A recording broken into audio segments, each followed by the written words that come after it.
see that, or what do we, I think this was going to be Eleanor's. Yes, I can certainly speak to a chair.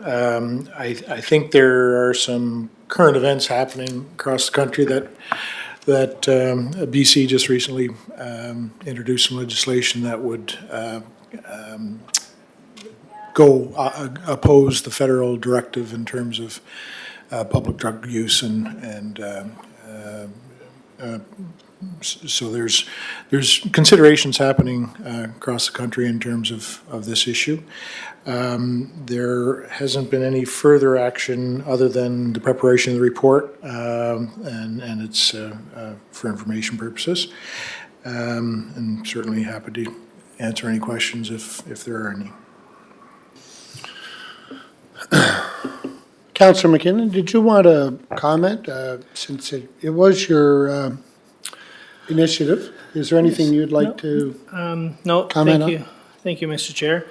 To Mr. Jenkins, yes, I understand that there's been some federal laws in place that where you're allowed to carry drug paraphernalia, a certain amount of drugs going to the drug overdose prevention sites and stuff like that, but in city streets, using off the drugs and using off the drug paraphernalia for this bylaw. So I'd like to see this in place or started. I guess sooner than later. It's been sitting on the table here. So from what I take from you, nothing has started yet other than the report. Is that correct? Thank you, through the chair, to Councilor McKinnon. So we have a long list of bylaws for preparation, revision, and drafting. So nothing's been done in terms of preparation of this particular bylaw. I think the CAO quantified last time we met that there were 28 on the list. 26. 26? Yeah. 26.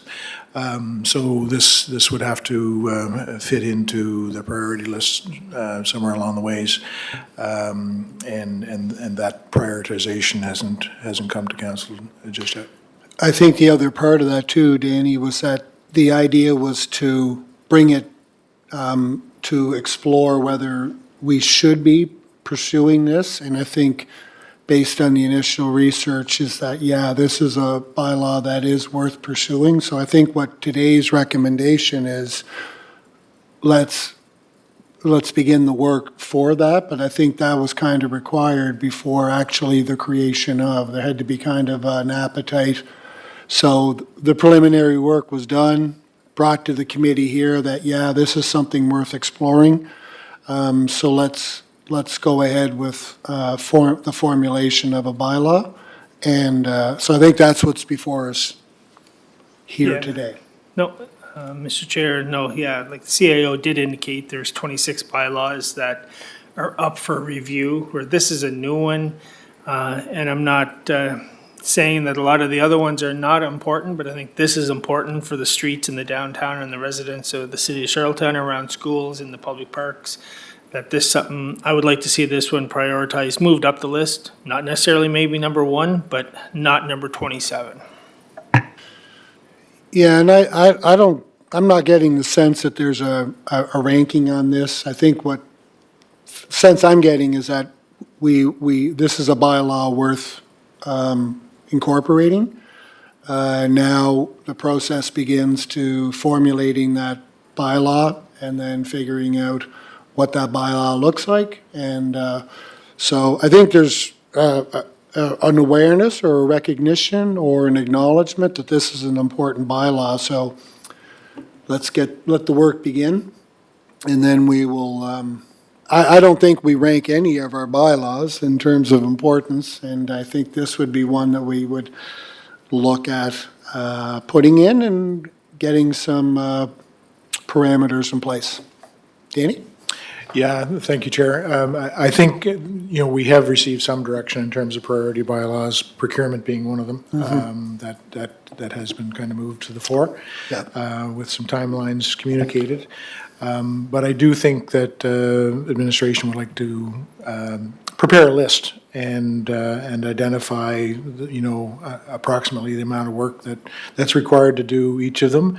Yep. And then have council provide some feedback in terms of what ones will receive priority and in what order. And that, may be a consensus thing for suggestion to administration, but each, sounds simple enough to just get a bylaw whipped together and get it in place, but typically they take, 3 to 6 months to do the jurisdictional research in terms of what can be done, and then the legal wording, so that it has some teeth, and then legal review, and then it can be brought to council for discussion and for second reading and adoption. So it's not an overnight process, so I just don't want to create any unreasonable expectations with you, Councillor McKinnon, so. Thank you, Mr. Jenkins. Sorry about that, Chair. Go ahead, yep. Thank you, Mr. Jenkins, for that explanation. Just another suggestion, instead of recreating the wheel here and creating a new bylaw, I'm assuming there's a bylaw in place already for not allowed open alcohol within the city. So is it something that we can jump on board and just add to, adapt, edit, and add this into a bylaw that I'm assuming is still in place, because you're not allowed to walk down the street with an open can of alcohol? So would it be quicker to edit an existing bylaw than create a new one? Through the chair to Councillor McKinnon, certainly if there are precedents out there that have been tested, they provide a faster route to, to bringing a document that can pass the test, the legal test, and be worthwhile for council to consider.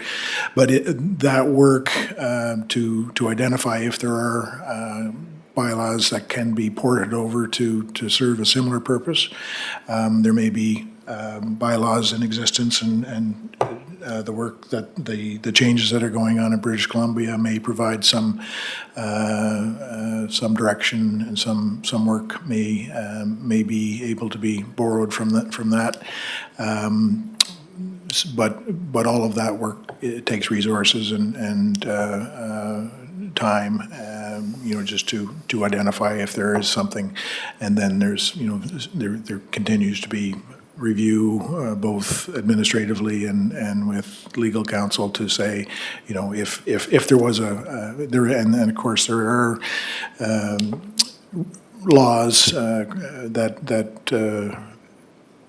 require or prevent public consumption of alcohol, and whether or not those are portable for this purposes would be out of my pay grade to give you a recommendation on, but certainly could be one of the questions that's asked when this one's picked up to be worked on. Thank you. My last question on this, Mr. Chair. You had mentioned British Columbia. Is that provincial laws that they're creating out there? Because this, I'm looking for a municipal bylaw. Like British Columbia is probably a provincial statute that's being put in place. My understanding is that the situation in British Columbia are municipal bylaws that are looking to regulate the public use of drugs. I think Chief McConnell did allude at a previous meeting too, that a lot of this is governed by the federal statutes and that sort of thing. So there's a lot that has to be, it's not just a simple creation of saying, let's make a made in Charlottetown bylaw. There's a lot of agreements that it has to align with. And I think that's part of the research, and which takes time in terms of understanding how does this align with the Criminal Code of Canada, how does it align with provincial regulations or whatever it might be. So I think that's part of the whole scanning and seeing how can we create a policy that works for Charlottetown, that aligns and is not out of alignment, or does not supersede, or does not go counterintuitive or to other regulations that are in place. So I think there's a general consensus that we want it to go ahead. So could I get a motion to move this on to council? I've had my light on here for quite a Oh, while. sorry, Yeah, Deputy, I didn't mean to ignore you there. You go ahead. that's okay. Just to circle back on what Councillor McKinnon and Danny had talked about, as well as Chair Beck. It's my understanding that the numerous bylaws, 26 or so, that need to be looked at are going to be put into a report, and council is going to have the opportunity to prioritize. So in the short term, while we prioritize this one and have that opportunity, I would think that if we had the summary offense ticketing bylaw that's been asked for 6 years now to be at the top of that priority, that would segue right into something like this, because to create a bylaw for this type of thing without a summary offense ticketing bylaw, it just, there's no meat, or there's no, there's nothing. And the other thing, in the short term, while, providing council accepts the recommendation from this committee, on the short term, I can't help but think that when we see the word illegal drug and illegal drug paraphernalia, they're already illegal. So in the short term, I would think that protective services and the police services should be able to do something in the short term to prohibit this activity in our city parks, et cetera, while we embark on this bylaw. And maybe it's something that should come to protective services as well in the short term, so that they are aware that this bylaw is coming. Just my thoughts. But to Councillor Beck's, Chair Beck's, I'll definitely support this to move to council if that's so the wish of the committee. Thank you, Chair. Yes, I second it. Just one comment, if I may. Thank you, Deputy. In regards to that, and yes, I use the word illegal drugs in there because there is legal drugs that you can purchase, but as soon as you take them outside of your home or your dwelling, they're then illegal. So that's why I'm using that word in the motion. So just wanted to make that clear. So moved by Deputy Mayor Yankoff and seconded by Councillor McKinnon that we move this bylaw on for council approval. Good with that? Okay, all right, thank you.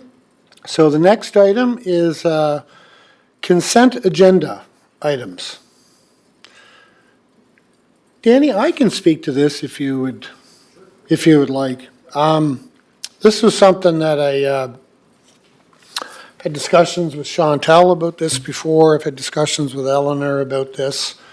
What I've been finding is that in our council meetings, we have many resolutions that come forth that are very straightforward, that require little to no discussion, and usually result in a 10-0 vote, simply done by, it's kind of almost rubber stamping, but still has to be done in order to be entertained.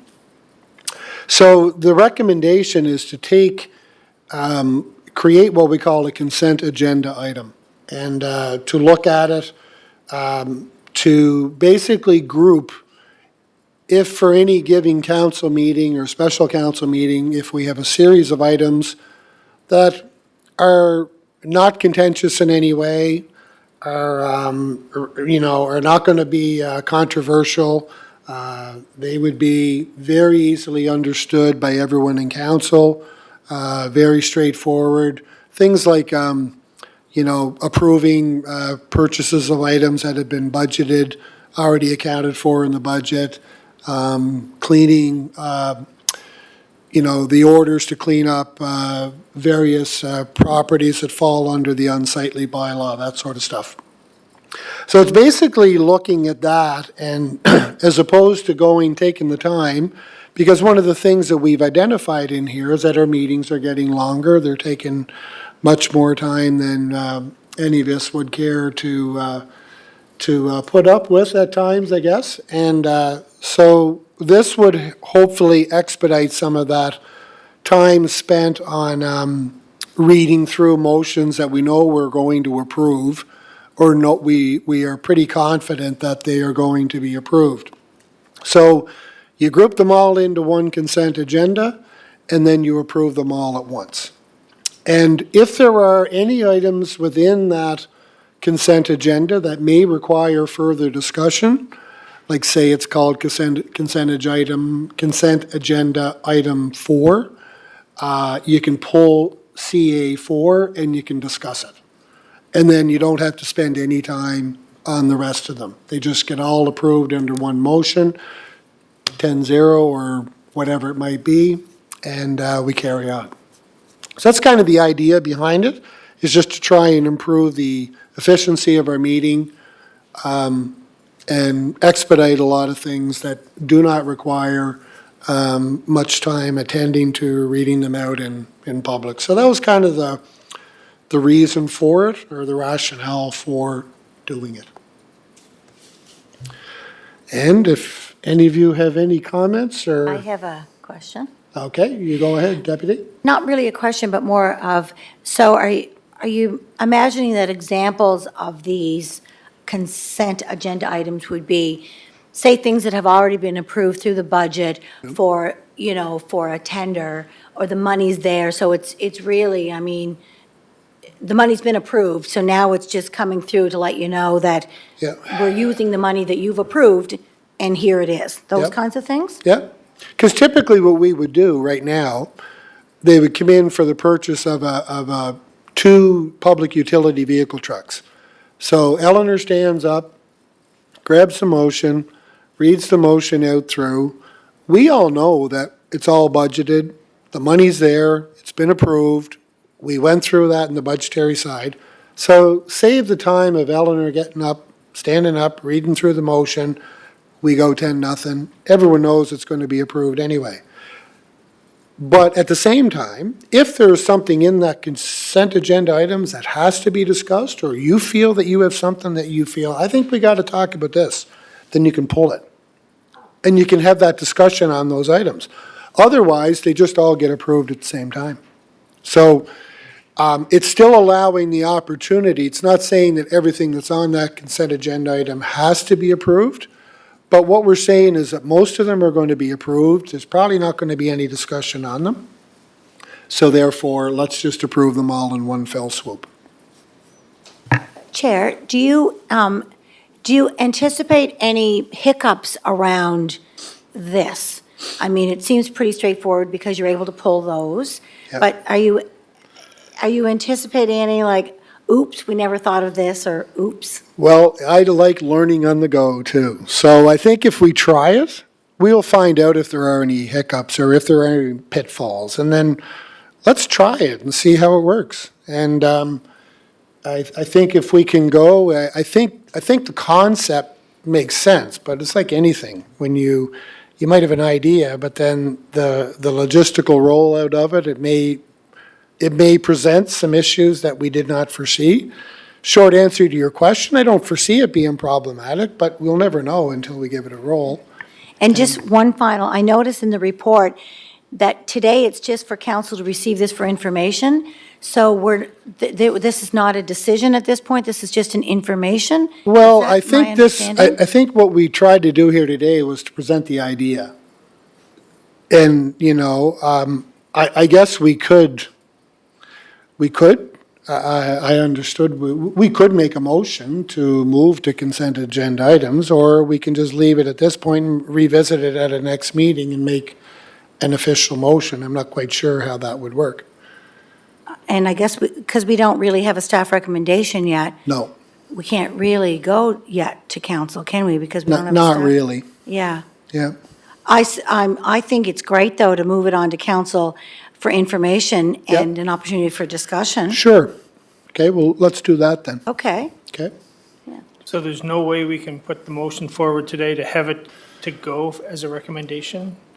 It from us, doesn't, or no? I think the deputy's right. We do have to have a staff recommendation, like they have to come with a recommendation to us. We do? And then we would have to either approve or reject that recommendation. Right now, all we have is information. So I agree with the deputy. I think right now, let's pass it on as information. to get to provide the opportunity for a broader discussion. I think there's general consensus amongst the committee that we like the idea here. Let's have the discussion with the broader group and see what they think. Yeah, just for my own clarification, Chair, so you're looking to lump together those ones that are going to be quick. So if you're going to purchase 2 heavy-duty 3,500 Dodges from Public Works, going to purchase a generator for the water department, clean up some properties under protective services, they would all be lumped together and just say consent of this agenda, and then somebody stands up and says, I want to discuss more of this one, that gets pulled and the rest get approved, and is that, okay. Yeah, and ultimately, within that, Councillor McKinnon, is you would have, if there is one that you feel requires further discussion, and we have to vote on it maybe separately, or we could have the discussion and then decide to group them all at once again at the end, right? Yeah. So, someone may be opposed to a particular motion, but at least we have the opportunity to discuss that as a group. But otherwise, the general feeling is we'd put them all in. If they're not controversial, pretty straightforward, easily understandable. Let's just put them all in there. Everyone will see what the consensus agenda items are. Right. But at the end of the day, they would be voted on as a group with the allowance that individual motions could be discussed in further. Okay, as long as we read our package, we'll have all that information before us and we'll move Yep. forward. So I support moving this on to council. Okay. So Chair, I have another suggestion. If we send this on to council now and we're sending it along for information only, and then it's going to come back to committee with a recommendation, and then we're going to go back to council with a recommendation to discuss it again, how about we skip going back to council just yet, do our committee work, get a staff recommendation for the next meeting, then take it to council and council can discuss it, instead of it going back to council twice. Sure. Just a thought. That way we're not, I don't know if that Yeah. procedurally would. No, that's what would happen. We would inform, and I guess the one part about that is, yeah, I guess you're right. Yeah, it would just, what's that? Yes. Yeah. Sure. Okay. Well, let's do that then. We'll put it back. We will request a report with a recommendation to go to it along this. Chair, then and we'll through bring you, it back. can I ask Danny a question through you? Yep. Danny, is there procedurally an opportunity for us to move this on to council now, even though staff has not given a recommendation? Is there something in our procedural bylaw that you can recommend this, like, so that we can move it on to council today? Or do we have to go back to staff first for them to change their staff recommendation? I just don't know procedurally what we can do in this situation, because right now there's no staff recommendation. Thank you, through the chair, to Councillor Ankoff.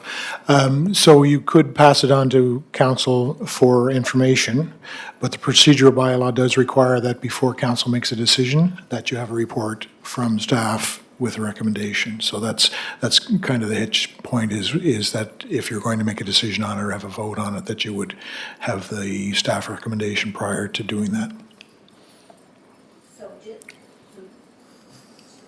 So just as could it possibly be procedurally correct that this committee says, we want to move this on to council, but we want the staff recommendation? Can the staff update the report without it coming back to this committee, and then just go, and then go from here? If we've given direction to staff, then it's still going to go in the package with the new recommendation for our next council meeting? Or do we have to come back here first? I think if the recommendation from this committee was to obtain the staff report and then immediately proceed to council, that would be fine. Then we can. Perfect. Yeah, Let's do it. let's do that. So when we see this in our package, we're going to see staff recommendation to accept this consent agenda procedure.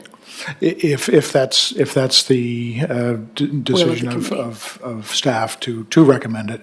Oh, right. I see, I I see, I would see. suggest that there would be probably some additional information that staff would provide, just in terms of context with maybe some best practices. I suspect that Eleanor would have some firsthand knowledge of this that she'd probably like to provide for information. So it could be a more robust report than the one that we're looking at, or it could be an additional report to accompany it, but But it still would eliminate us having to come back here again. yes, yep. Mr. Chair, I'm not part of the committee. I need your permission if I can make a comment. You know what, Councillor Bernard? You took the initiative to come to our meeting. We welcome your views. I was So seeing you if go the- right I was ahead. seeing if it was canceled or not. I was going to meet you at the conference, but anyway, Put your mic on so we can, my mic is on.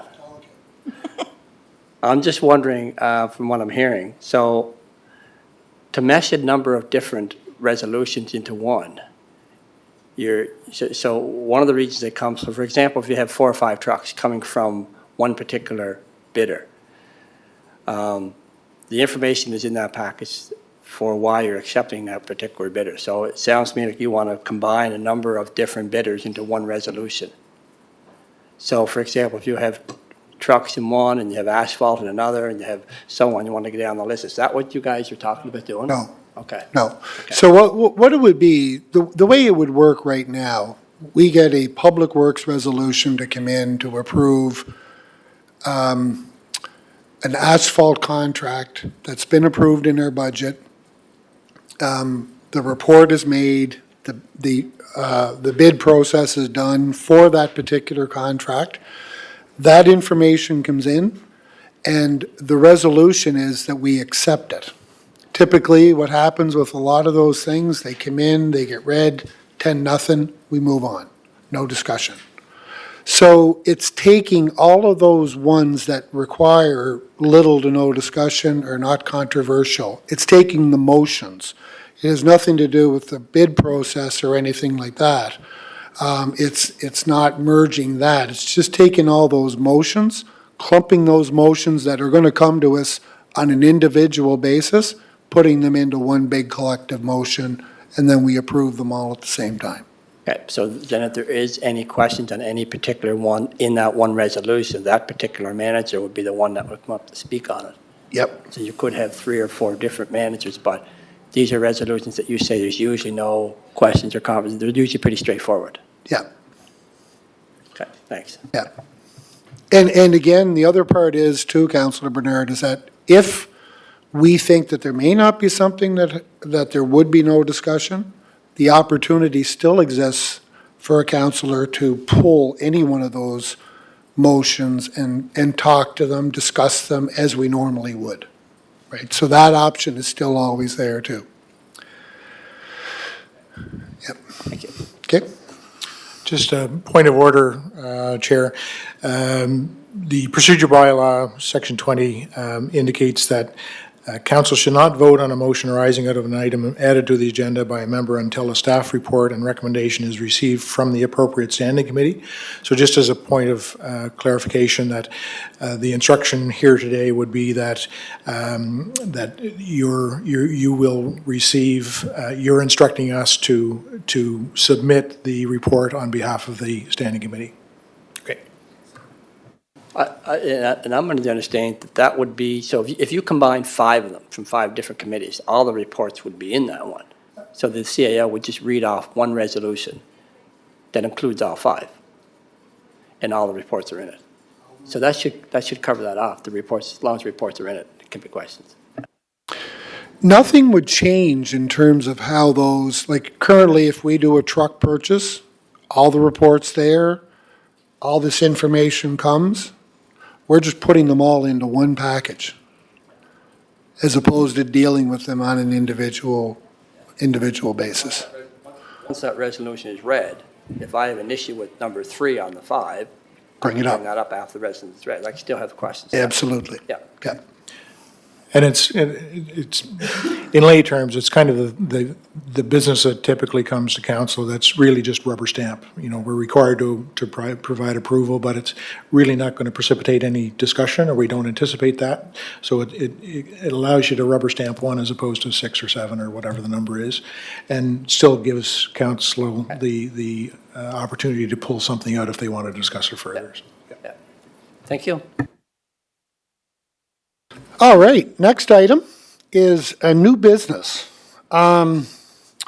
So this was kind of brought to attention because I think we're having a little bit of a lack of clarity as to what new business is, what gets entertained under new business, and what can we do and what can we not do under new business. So again, this was kind of something that I requested Eleanor to sort of outline in terms of trying to bring some clarity, not only for council meetings, but also for committee meetings too, in terms of how we are using new business. So Dan, did you want to speak to that, or do you want to go to that? I can certainly take a run at it, Chair. Sure. It really is Eleanor's forte more so than mine, but certainly I'm familiar with the information here, so certainly happy to speak to it. So the procedural bylaw does provide for the agenda format for both a regular meeting and a special meeting. Only the regular meeting agenda that's laid out in the procedural bylaw lists new business.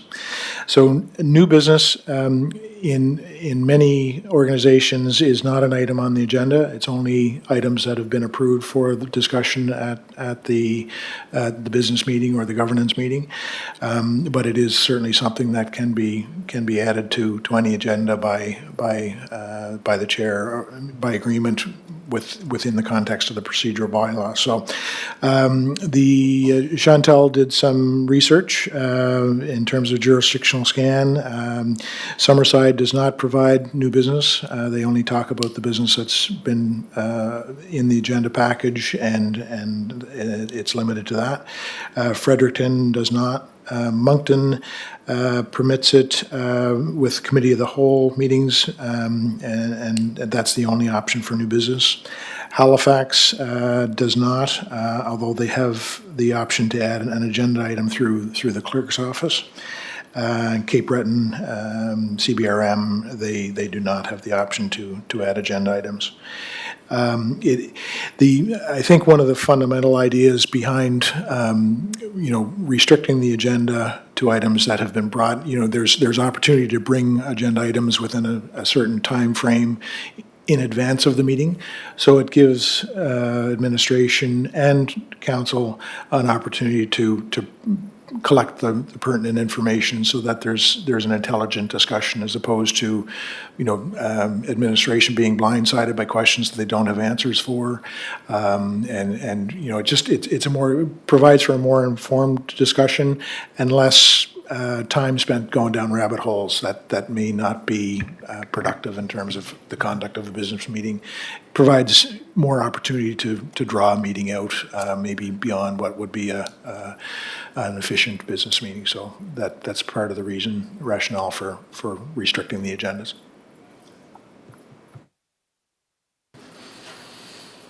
Any comments, Deputy Mayor or Councillor McKinnon? So again, I see this is for information purposes only again. And so I guess it can stay as that this time, can it? Because there wouldn't be I mean, are we deciding to remove, like is the question today, is staff eventually going to recommend that we remove the item of new business? Or are we still just at that, just so you know, and it's going to stay the way it is? I think what we either do one of two things. We either remove it, or we specify what, I think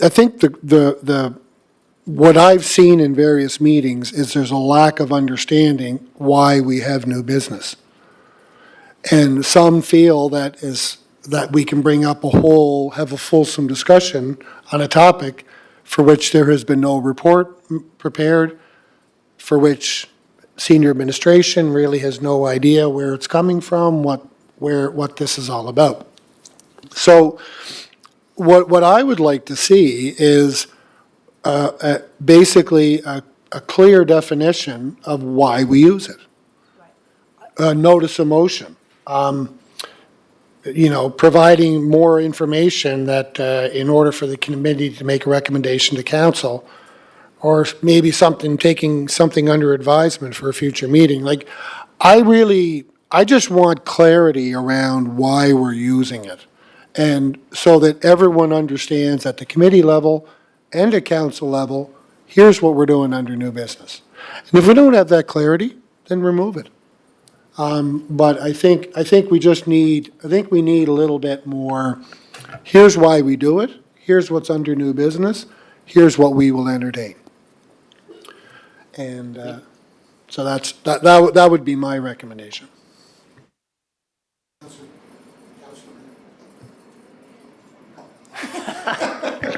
Thank you, Mr. Chair. I think traditionally, my experience has been, it's new business for the next committee meeting.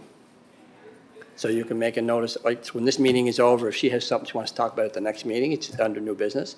The other thing was, if there was something that needed to be talked about, and there was a time constraint, that if you had the majority of your committee vote in favor of putting that agenda item on, it could, if it was like an emergency situation. It wasn't just, and you're right, you can't just have it where I want to talk about this today and there's no report on it. So it's really been mostly used for notice of, I'd like to talk about this at the next meeting. It's been my experience. Councillor McKinnon? Pretty sure my question was just answered. Thank you, Councillor Bernard.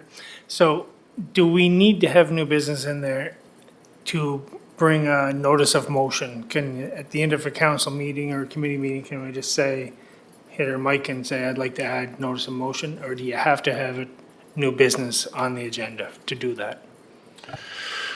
A notice of motion would fall under new business. So if you would have you'd have that new business option there. And it could incorporate what Councillor Bernard was talking about, that if there was some really extenuating circumstance that had to be dealt with at that time, and if there was a consensus of council to deal with it at that particular moment, then it could be dealt with under new business. But as a standard practice, it requires a report, it requires a notice of motion, we want to address it at the next meeting. So there has to be an avenue in order to announce the notice of motions, and if we're going to allow that, which I think is good, I think we've used it. I mean, Councillor Bernard, we're talking about one of his notices of motion, which we're addressing here today. So I think we have to have that avenue, so I would personally like to see it in there. I just want it to be clarified, because what has been outlined here today by Councillor Bernard in terms of traditional usage has not been played out at various times in meetings. So just for consistency purposes amongst all the committees and all our council meetings as well, I just want a common understanding. And maybe that gets addressed during our George Cuff sessions in terms of our governance meetings. Like maybe it's something that does get addressed there as well too. But in the interim, I think we can at least have some, here's why we do new business, just so that we understand. And I think too, my understanding, Mr. Chair, has always been when there's a notice of motion at a council meeting, that's a request to have it on your next agenda. And it is up to the chair what their agenda is or whether they want it on or not, but that's a notice of motion that they'd like to have it discussed. It doesn't usually go into new business, it usually becomes part of your agenda. That's what they're asking for you to discuss. So that's why they're putting a notice of motion to give the staff time to come up with the report. But those notice of motions are usually addressed under new business, are they? Or I guess they could be addressed under a report at some time too, right? Yeah, and this is something new. This notice of motion never used to be part of council before. This is something new, and I don't know where it came from, but it does make sense because as opposed to popping a question right up in the council meeting, you do have a report and so on. Yeah. So I understood the notice, because I just went through it with my committee. So the notice of motion was so that the staff can have time to get the information, and then when it comes in the council package the next month, all the information's there and council can vote on what they want to do. So. Okay, so in terms of I guess, we have an information-only report here today. Do we kind of want to do the same thing where we instruct Eleanor or Danny or whoever to kind of outline some of the rationale? Do we want to keep new business in there? Deputy? I think that we could keep it in there, but provide council either through the George Cuff sessions or in the report going to council, just a clear information about what it actually is, because you're right, there has been a lot of inconsistencies over the Yeah. years around the new business piece. Yeah. Yeah. Okay, well, why don't we maybe ask professional staff to put together kind of 4 or 5 parameters as to reasons, what does get entertained, and then we could share that with council, and does that sound good? Sounds good. So the recommendation right now says that council will receive this report for information. Right? So are Kind we of what doing the same happened with the thing? other one. Yeah, so are they receiving this next week or in 2 weeks' time? Well, I Or- think we should do with it what we did with the other one, with the Okay. consent agenda, is that we kind of bring both of them back. Okay. And we say, here's what we're recommending, and Yeah. here's what we're saying, And and then, does this one require not only council to see it for information, but does this one require a resolution to make a decision? Or is this just, because the other one will definitely require a resolution if council makes that decision. yes, the So would consent, this the one as consent well? agenda. Yeah, I don't know if it would be a resolution or whether it's more just information as to what, I don't know whether, Chantel is something, sorry? I think it's a procedural bylaw amendment. Yep. Yeah, so probably a resolution to council that you wish staff to undertake to prepare an amendment to the procedural bylaw to facilitate these types of changes. So it would be For instructed. both of these? Yes, I think so. Yep. Okay. All right. And So those you- would have to come back to council Yes. at a regular meeting Yes. with the proper notice as provided in Yeah. the act and the, Perfect, Mr. Chair, just one more question on the consent agendas. sure. So I just wonder how we would go about, if you have a number of different committees, who's moving and seconding them? Since you have different committees, if they're all under one resolution. So if you have a Public Works resolution, then you have an Environment Sustainability resolution, you have a Public Works resolution. There's usually a mover and a seconder from each committee. So how are you going to do that? Well, I think what you'd have to do is each of those motions would have a mover and a seconder, right? And then you would have a mover and a seconder for all of them. Would you not? Like, it's kind of one motion encompassing a whole, I just wonder how you do it legally. Yeah. Like you can't have, mover Norman Beck, seconder Lanny Yankoff for 5 resolutions that 3 of them could be coming from Public Works and 1 of them could be coming from Environment Sustainability. but I guess that one overarching motion would say, moved by Deputy Mayor Yankoff, seconded by Councillor Beck, that all of the motions below be approved, or wording to that effect. So each of those motions would have had to have come from the particular committee, right? So if you have your own committee, it's moved and seconded by somebody, but we're basically, there's a one motion to approve all those motions together. Is how Yeah, no, I know what you're trying to accomplish. I just wonder if it can be accomplished or it gets more confusing. yeah, I believe the intention would be that there would just be one mover and seconder, even if there were multiple committees involved. And I think that would create a problem. In what sense? Well, because the committees that are approving it to move up to council for a recommendation are not the ones moving the resolution and second the resolution. And the committee recommendation stands on its own. The motion could be, in the case if Councillor McKinnon brought a recommendation to council to, proceed with a certain project, there would be no requirement for him to move that motion at council. Any councillor could do that. You all have the ability to move. We, last council meeting, we had Councillor Ron did not move the motion on his committee because he didn't feel comfortable with doing so. So you all have that authority to move because it's council that makes the decision on the resolution, not the committee. And I don't believe there's anything in the terms of reference or the procedural bylaw that would require the resolution to be moved and seconded by a member of that committee that might have brought it to council. So who would normally be the mover and seconder? Well, I when think you're bringing practice. these batches in? I think practice has been that it's typically the committee members that would do that, but I don't know that there's any real legislative authority or requirement to do that. I think it's just been practice. Yeah, I think you're right as far as the legislative requirement, but I just wondered, so how do you do it now when a batch of them come together from different committees? Who's going to be the mover and seconder? And what committees you're going to be putting them under? I think the assumption with this approach would be that these are all rubber stamp type items of business that committee has already dealt with and has recommended clearly that they proceed.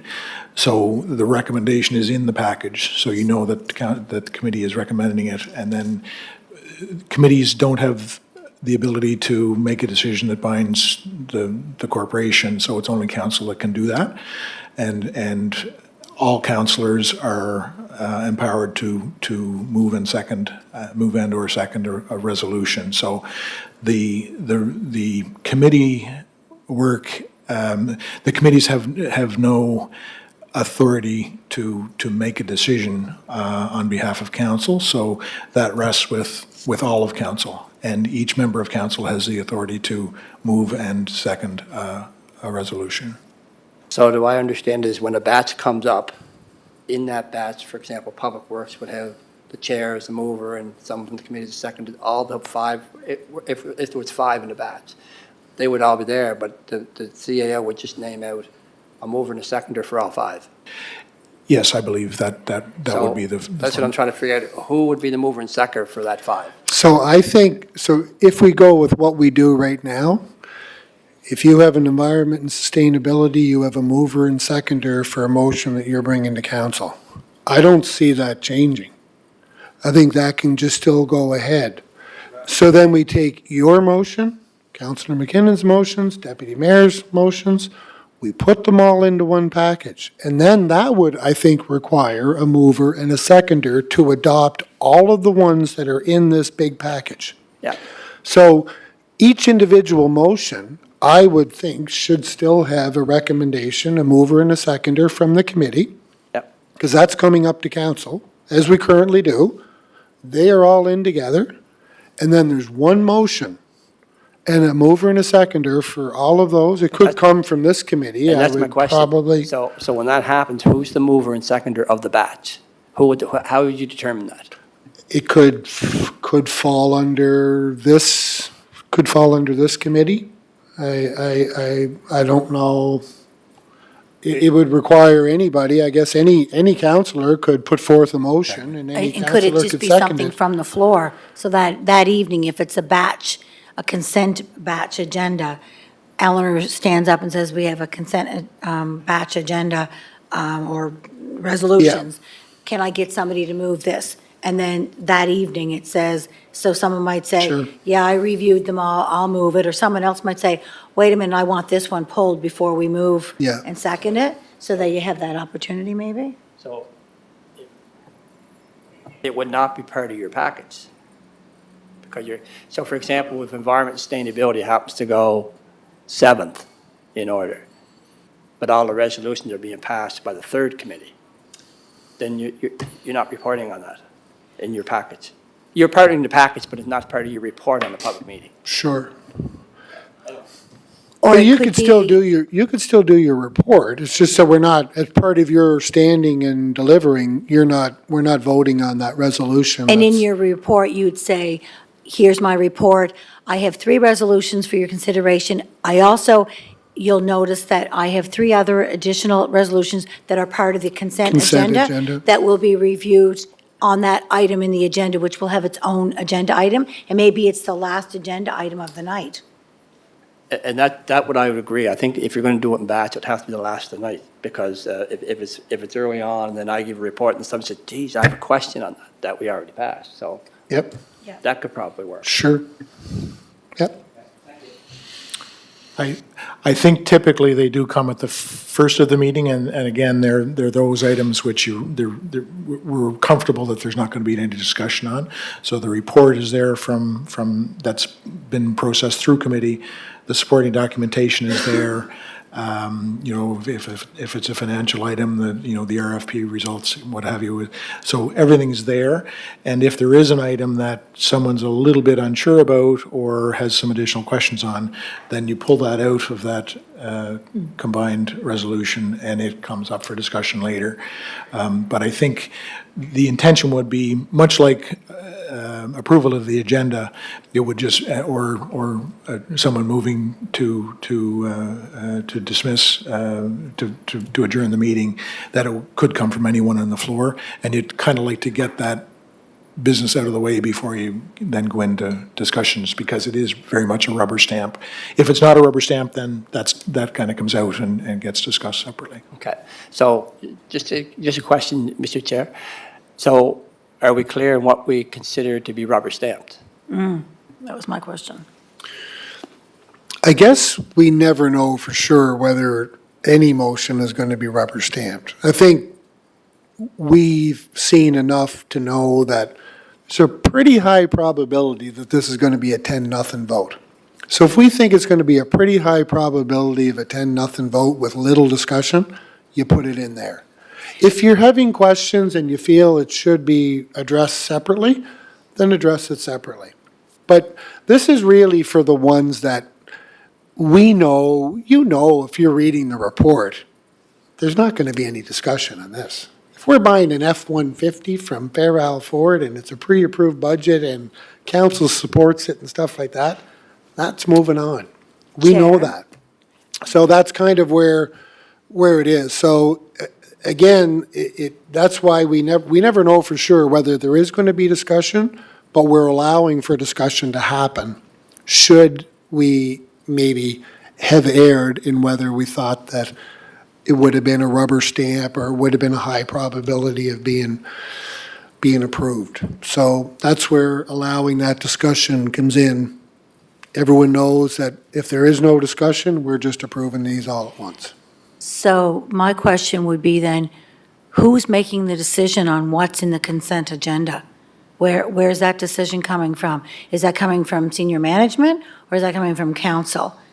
Because that might turn into something a bit problematic too. Like, where is that decision coming from? Like, say, for example, if we're sitting here today and we have an agenda item and we know it's a resolution that we're approving to go on to council, are we also during our committee discussion saying, we believe this will be added into the consent agenda items? Or is it later being decided by staff? What goes into the consent agenda and who decides? Is it committee that makes the decision to move it on? Committee could. It will be a question, I believe, that will come up.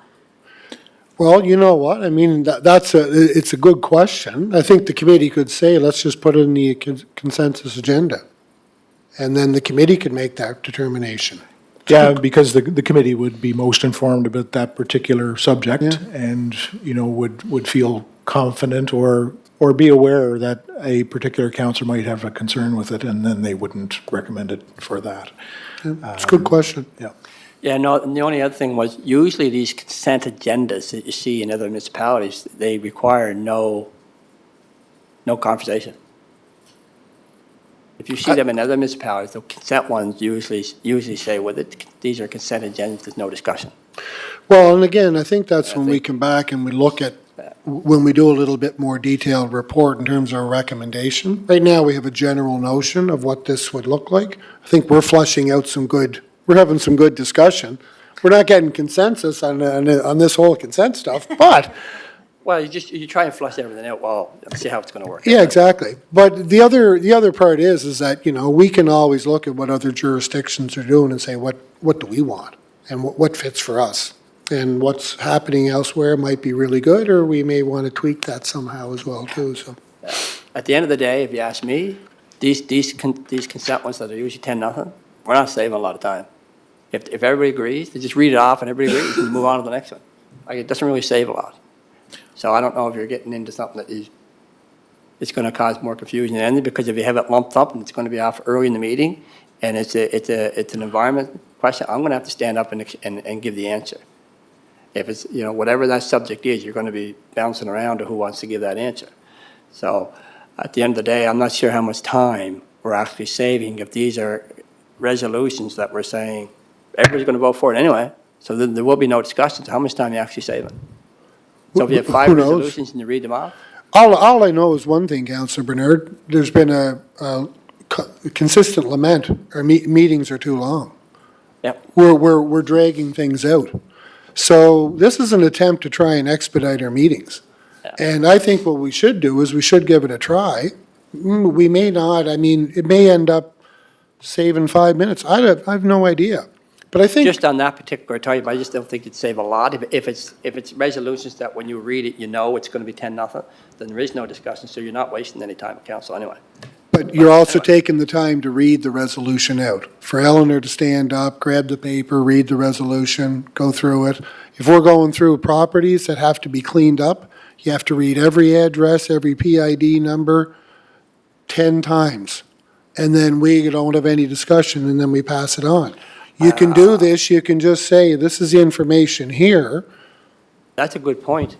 Right. Because when you're reading all the addresses, I would assume that's for legal reasons, why we have to read all the PID numbers. So then why do we have it in the resolution? It's so you identify. It's there in the package. It's all public information. So you can either, you can put it up on the screen, or you can go through however that works, but it's just a lot of time. I find there's a lot of time wasted in terms of reading information that we're not going to have any debate or discussion about. So let's just get it all done in a hurry and make our meetings more efficient. So on a resolution like that, Mr. Chair, could we change it so that the CAO just reads off the top part, and these are the 4 properties that need to be cleaned up, instead of reading every one? Because if it's not done for legal reasons, which I always thought it was, then she just has to read off the resolution once for these 4 properties, because they're all saying the same thing. Again, I think what we should do is we should try to see if we can do this in a quicker way. And this is a different way of doing it.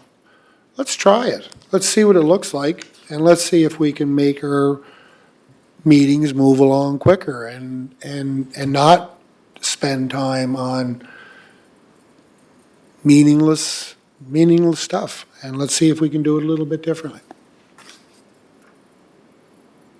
Yep, if you want to give it a try, just as long as the opportunity to speak on the items is not taken away like it is in some of the other municipalities. It's always On the there. consent. Yeah. Always there. And I think that's important, because a committee may think that there's really nothing to discuss here, but there could be 2 other councillors that say, no, I want to talk about that. So that's why it's there, for Yeah. you to address the individual motions. But I agree with the deputy that the committee make the recommendation, move this to the consent agenda item.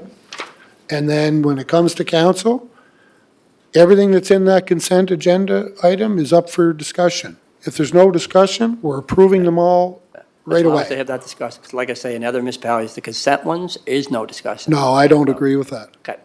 Yeah. Okay. Thank you for the robust discussion. Geez, for a guy who dropped in, he's sort of dominating this meeting, isn't he, what? Who invited that fella anyway, huh? Okay, so the next one actually is something that was brought by Councillor Bernard. And it deals with the job profile descriptions for council, mayor, deputy mayor, and inclusive of duties. So, I don't know, Dan, do you want to take this? Okay. Sure. Go Thank you, ahead. Chair. So the MGA does spell out fairly clearly the role and responsibility of members of council, as well as the mayor and the deputy mayor and an acting mayor. The Municipal Affairs Department has provided a layman's guide to a lot of municipal matters through their publication called the Local Government Resource Handbook, and this information is provided in pages 11 to 15, which are attached to the report. Fairly self-explanatory, provides really good guidance in terms of what the expectation and responsibilities and roles are for council, members of council and the mayor and deputy mayor. So encourage everyone to read that, and if there's any questions, we can certainly seek clarification and bring it back to you. Councillor Bernard. Just give a little explanation why this was brought up, your Mr. Chair. So whenever we do our constituency work, and I'm sure a lot of us go to each other's homes, or we have to drive somewhere to see what the issue is, so on. So on our T22 for taxes, for any mileage that we expense doing city work, we do not get reimbursed. So according to our departments here, that we need to have something in our job description that shows that we do have to reach out to constituents, or they can't cross off the box that the federal government needs for you to claim mileage for doing your work. There's no mileage going to City Hall or going to meetings. These are going to constituents within your ward. So they wanted to know the geographical area that you would be doing this, and that your employer, which would be the city, is saying that, yes, that is part of your employment. And right now, they say they can't check that off because they can't say that's part of the employment because it's not part of our job description. So that's where this is coming from, is that the Revenue Canada needs that checked off in the T2200. So if there's nothing that shows, and everybody knows as an elected official, you have to go to the doors, you have to go see what the issue is, you have to go see when they call, or it doesn't necessarily be a call from the constituents. It could be whether it's your outdoor rinks, things that we all check on as for our constituency. So when you do that, you can get so much of it as mileage for part of your work if it's checked off that you have to do that. And of course, you collect your gas receipts and you track of where you've been each day. So in order to be able to make that legal, that box has to be checked off. And what I'm getting from our HR manager is that until there's a job description that shows that, they can't check that off to say, now, that is part of your job. So what was recommended was we need to have a job description that shows that.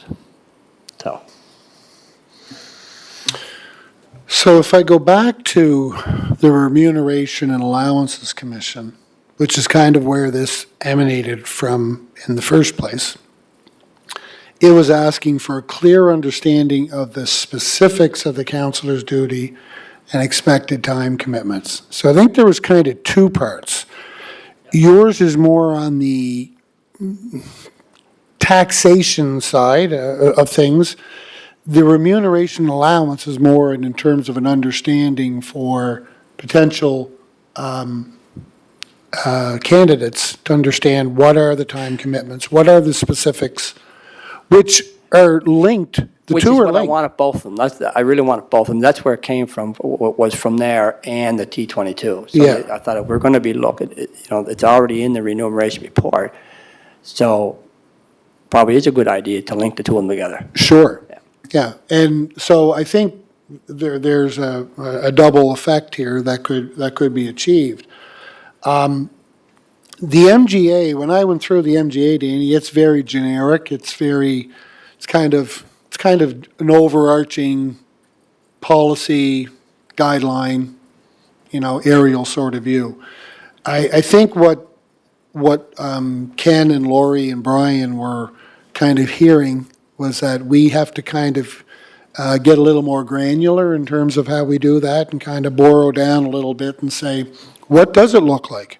If you're a member, what are kind of the expectations? What are the sort of things you do on a day-to-day, week-to-week, month-to-month basis? So I think this is where the next kind of level of detail has to come in. We do have the overarching MGA, general duties, general guidelines, but this is a little bit more, this is kind of a bit more introspective, detailed look at the role itself and saying, okay, what else does it entail? Other than everyone knows you got to come to meetings, everyone knows you have committees you're responsible for, or most people do, but what else? And what does that look like? What's time commitments? That sort of thing. I don't think that's the sort of thing that can be answered by anyone in professional staff because they're not living our lives. And I don't know whether it's something that we as a collective kind of say, here's what we do. Is that something that we build? We ask Trevor, what are you spending your time at, Trevor? What are you doing? Or what does it look like? Deputy, what sort of roles are you taking on? Councillor Bernard, and we kind of pull in a commonality and say, here are the sort of things you can expect in your position. It does two things. It informs potential candidates. This is what it looks like. This is what it can look like. And it also speaks to defining your job description so that, yeah, this is what I'm supposed to be doing. And the constituent has a better understanding, 100%. So, I don't disagree with any of this. I think it's worthwhile for a variety of reasons, for all the reasons that have been mentioned above. I guess the question is, who's going to end up putting the job description together? Because when you look at the handbook that was included in our package, it's very, very generic. And if I was somebody deciding to run, I would look at that and think, oh yeah, that's not a lot of time. But that is not accurate of whether you're a rural municipality or the capital city. It does not capture the role of what a city councillor, mayor, or deputy does. So therefore, excuse me, it's misleading for people that want to decide, and two, for when we are spending numerous hours doing what we know is the right thing to do, which is communicating with our residents from a honor that's not captured in there. So I don't know what the next step could be, or who could write that for us. Go ahead, Dan. Yeah, I just wanted to suggest that as Councillor Yankoff has highlighted, the role of councillor varies widely between different municipalities. What a councillor in Tignish Shore might do would be very different from what a councillor in the city of Charlottetown would be expected to do. The other comment I just wanted, a couple things, is the taxation maybe, I'd have to look into this a little closer, but it may be restricted to employees. And under the strict definition of the rule, I'm not sure if members of council qualify as employees because there's not necessarily a master-servant relationship, but that we can clarify that. But certainly, a council would have the authority to ask the Remuneration Commission next time through to consider, if the reimbursement for constituency business, if you will, could be reimbursed. There would be no tax benefit, and the councillor would be fully reimbursed as opposed to just getting a little bit of a tax saving. So that might be helpful. Sorry, Dan, I didn't hear the last couple of minutes, to be honest with you. Sorry. Yeah, just suggesting that because there's not, I'd have to look into it a little further, but the taxation aspect of it, what CRA would permit as employment expenses, there may be a requirement that there be what they call a master-servant relationship, where you have a boss that tells you that as part of your job, you're responsible to provide a car and travel from fish plant to fish plant. And I'm not sure if we would be able to make it work under those provisions, so have to dig a little deeper to that. And the other factor is, of course, as councillors, you have a lot of latitude in terms of not so much what you're responsible to do, but how you do that. Some councillors, they may choose to do all of their business by phone. Others may walk, others may drive. So the requirement to have an automobile is something that may be a little difficult to work into a job description as well, but again, things to consider. I didn't realize that was kind of the thrust of the question, so apologize for that. Yeah, no, that's okay. Just that the T2200 is what we have been using, and for tax deductions for elected officials for the city. We've been using that for a few years, so the federal government obviously recognized it. This is one thing that the staff's not comfortable checking off because, and I think, for those who, I can't imagine anybody doesn't make rounds to their constituency, but if they do everything by phone or text message, then they wouldn't have anything logged. You have to log where you're going. You have to keep your receipts. So for those that do, that's why you have your log, you have your receipts for each time you go. Even when you go to an event that's put on by the city of Charlottetown, that would be logged. The city doesn't get reimbursed for that. So any of those city events that you go to, the same thing. So I can't imagine that there's councillors that, unless they don't want to go to any events that they're supposed to go to. But that's where this really all bounces back to, is under the T2200, which is what we've been using through the federal government for a number of years. The other thing I was going to suggest was it might be a good idea. It's hard, as you mentioned, for staff to be able to write that up because they don't live this life. And I think maybe what's best is if you had councillors, the elected officials get together, and the question could be, what percentage of time do you put towards this, and what percentage of time do you put towards this, and so on. And so you can kind of get a roadmap to put in one job description. Because you're right, different wards require, for the most part, it's a lot the same, but different wards can require more, what's the word I'm looking for? My ward would be very different than her ward, so some of the issues that I would have to deal with would not be the same as what she would have to deal with or you would have to deal with. But at the same time, I think you can put the job description together because it's all about the time you put into it, the resources you have, and how you have to deal with it. So I think once you have everybody in the same room and they all give how they run their life and what percentage of time they put in for it, then you can probably come up with a job description that would suit everybody. So, make sense? That's kind of what I was alluding to earlier, is that, there's going to be individual differences, but there's going to be commonalities. And I think what we're trying to do is maybe arrive at the commonalities and see what. So ultimately, the question becomes, who's putting it together? Do you want to nominate yourself to oversee that as the collector of information, Councillor Bernard? I have no problem with that. I think at the end of the day, we can get together and yeah, I can look after that. And then as far as the job description that's written, I think what I would do is get the information from all the elected officials that I would present it to the HR manager right off, because she's the one that's saying we need this, and they're the ones that do all the T22s, and is that what you're looking for? But I think one of the things, you're right, but there's more commonalities than there is. We all have a ward that we're responsible for, and at the end of the day, it's the city of Charlottetown is our ultimate responsibility. Yeah. But it should be very similar to what our roles and responsibilities are and the time allotments that we put in. So, yeah, I could. I'll help you. Look after that. I'll help you. What's that? I'll help you. Perfect. Okay. Perfect. We're co-chairs, Appreciate it. self-designated co-chairs.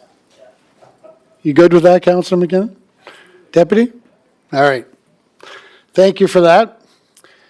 One last thing, I guess, is really just an update on our governance session that we're hoping to achieve. I just asked Eleanor to put in a bit of an update as to where we are with that. And so just for information purposes, we do have George Cuff coming sometime in the future.